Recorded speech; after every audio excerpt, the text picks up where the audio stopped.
This evening, rage and shock are spreading through the country as reports come in that politicians have approved large pay rises for themselves, even as people in the millions are struggling to make ends meet. This has taken a toll on households that are already struggling with rising prices for basic foods, high transportation costs, as well as constant unemployment. With anger boiling over on the streets as well as on all online platforms, there are concerns as to whether the politicians understand what's at stake for the common man. Before we move on further, do not forget to subscribe to our channel so that we can continue to bring you all updates on all subjects that will impact your future. South Africans are struggling in a tough economy. Prices for essential foods are exorbitantly high because of the high cost of living. Transport prices are also rising steadily. However, wages of common working people in townships, rural areas as well as urban areas are stagnant.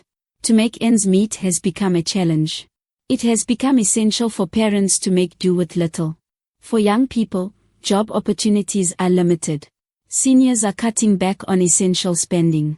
Given all this, when a salary increase for politicians has come up in the air, common people think that this has come as a personal affront.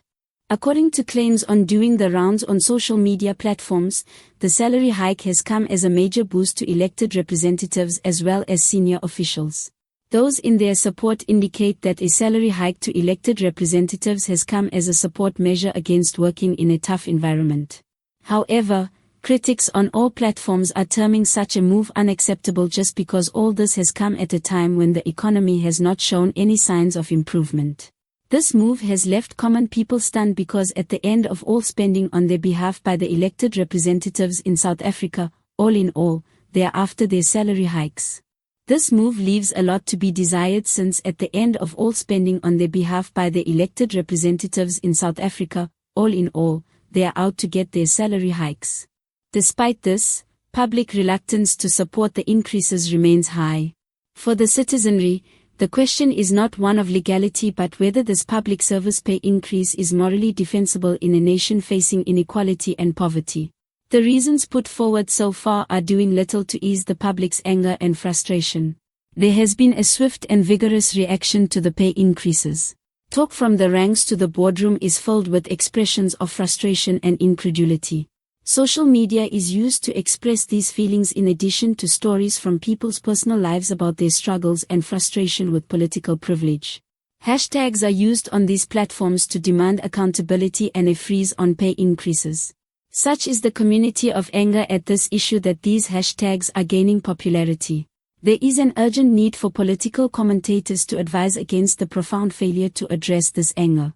Trust in the democratic processes is already low. Instances like this may create a rift between voters and their political leadership. Citizen disaffection and anger may lead to a fall in turnout at the elections. It is essential for there to be real engagement and sacrifice from the leadership to regain this trust and create a solidarity relationship between the leaders and the people. Not only are South African people upset about pay increases but they now require more clarity on the issue. It is essential for them to be informed on how salaries are determined and definitive action to be taken on whether they make a contribution to those in positions of power. Civil society organizations are insisting that trust between the people and the leadership needs to be restored through a more open discussion on this issue and others. Offering transparency on this issue is critical to this effort because, for civil societies, this is mandatory in building trust between the people and their leadership. There is increased pressure on the leadership to address this issue comprehensively. Leaders may consider not to increase salaries at this critical moment in South African history, others might face opposition from the citizenry for their defiance. This issue is expected to be featured in coming weeks and months as South African politics continues to be shaped by numerous issues. The impact of this issue on its leadership will hence shape its relationship with its citizenry. There is so much more to this issue on pay increases for the citizenry of South Africa. There are values and principles at play on whether this issue is placed on the table for discussion at the negotiating table between the citizenry and the South African political leadership. It also revolves around whether this issue concerning pay increases has high principles at play concerning whether this governance really serves South African people. There is so much to keep informed on this issue at this critical moment in South African politics. If you are not already a subscriber on the channel, do subscribe. Additionally, like this video and share the video so more South Africans can join the discussion. A well-informed public will ensure the development of a fairer democracy.